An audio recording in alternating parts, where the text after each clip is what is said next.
Hello friends, I'm Johnny Rowland. Welcome to today's program. We've got about 6 hours worth of info to put in a few minutes, so we're going to do the very best we can. One is today as we're recording this, it's Good Friday.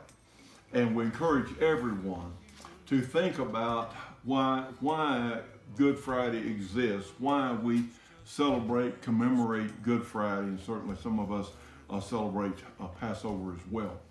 And this is such a monumental day in the Christian faith, because if it weren't for Good Friday, there wouldn't be a Christianity, because this is where Jesus Christ defeated death.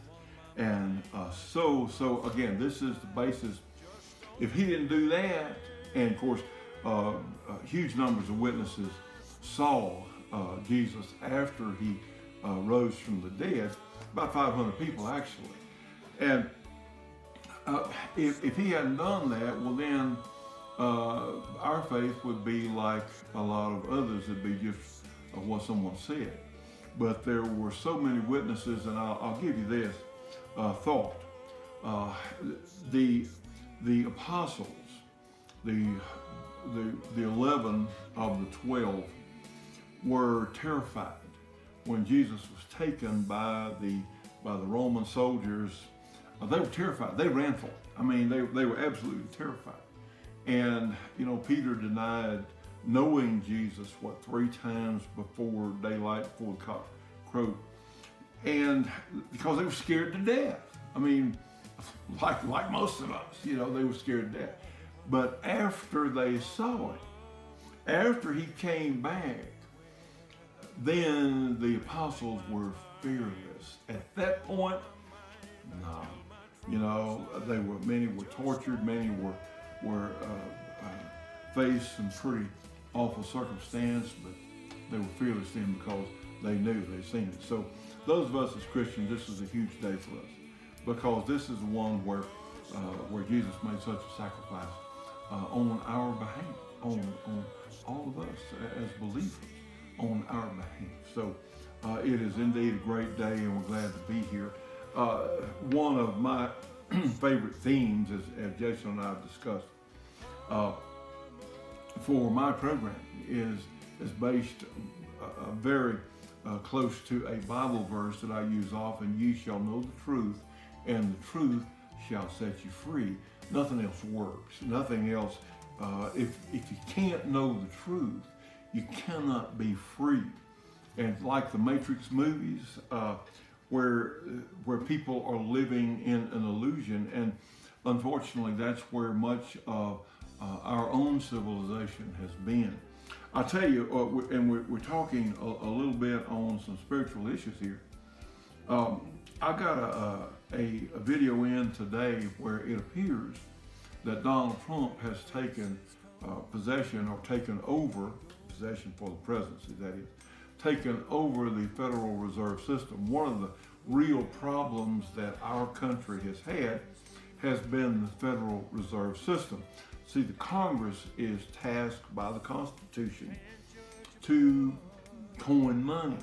And so in between 1909 and 1913, a system was set up where you had independent banks to do this, just as unconstitutional as could be.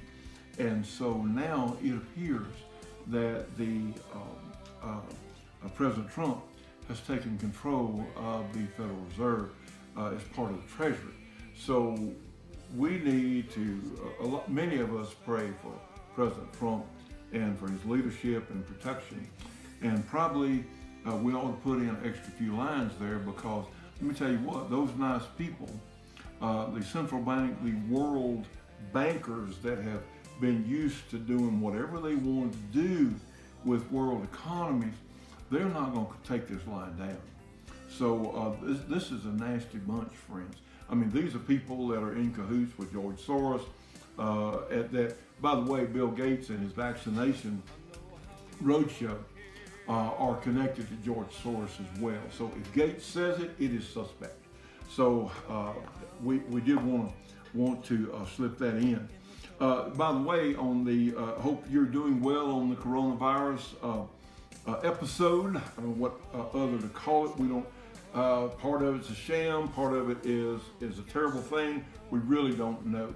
But I am encouraged to see that the Trump administration is holding back or talking about holding back funding for the World Health Organization, part of the evil United Nations.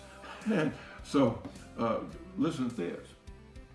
The head of the World Health Organization is not even a doctor, not a medical doctor. And he belongs to a communist or Marxist, Leninist political organization in Ethiopia. These are the facts. I mean, this is a terrorist organization. This guy who's trying to direct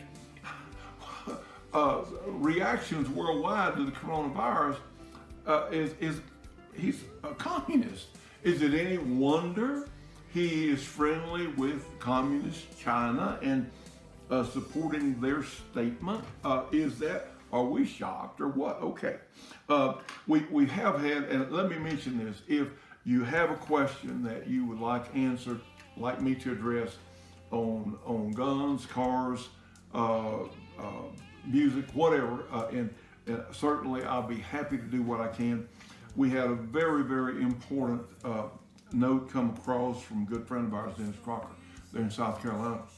And this is something that is, to all of us that are gun enthusiasts, it's very, very important. A lot of people now are buying guns because they're scared. Yep, I get it. But a lot of these folks that are buying guns are new to gun ownership. And a lot of them, the only thing they know about shooting guns has come from the movies and TV, most of which is gibberish, it's garbage, on gun safety and even technique. So we encourage you, if in fact you are a new firearms owner, as a new person to owning a gun, please contact someone in your local shooting club, or many times the gun shops will have a trainer or someone they'll recommend. You can even go online, and the NRA has some good training videos.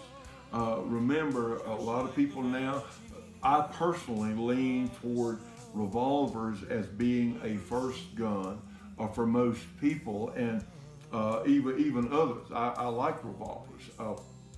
And even though I've done a lot of work with semi-automatic guns in my own career, doesn't matter. Revolvers are still a really good option, especially for someone who is new to guns. But remember, on the semi-automatics, you can take the magazine out, and we're going to have more on this in a few days. You can take the magazine out, but there may be one in the firing chamber. And a lot of people have been hurt, some terribly, by forgetting about the round in the chamber. So please, it is critical, and we're going to be doing more things like this about gun safety. And we're short on time today. We want to get a little more information to you folks. And let me tell you what, if you need prayer, my email, johnny460rowland@gmail.com, and it's there on the screen, johnny460rowland@gmail.com, and we will be very pleased to join you in prayer if you need it, because again, our faith is something we need to live with every day. And so this to me is hugely important, and I think that a revival in faith, and this is not what I would call a religious program today, but I think our spiritual revival is absolutely essential for the future of our country. So anyway, thank you so much for coming to the RightWay.site. Please tell somebody. Please tell somebody about our site. Please share this on Facebook or wherever you can, because right now, honest information. Remember, you shall know the truth, and the truth shall set you free, but only the truth will set you free or keep you free. So what we want to do is bring the very best information that we possibly can. And we appreciate everyone here on the site. We appreciate all of you being there. And please tell someone about what we're doing, because we really want to grow this site into an information powerhouse. So thank you so much for being with us. I am Johnny Rowland, and we'll look forward to seeing you on the next program.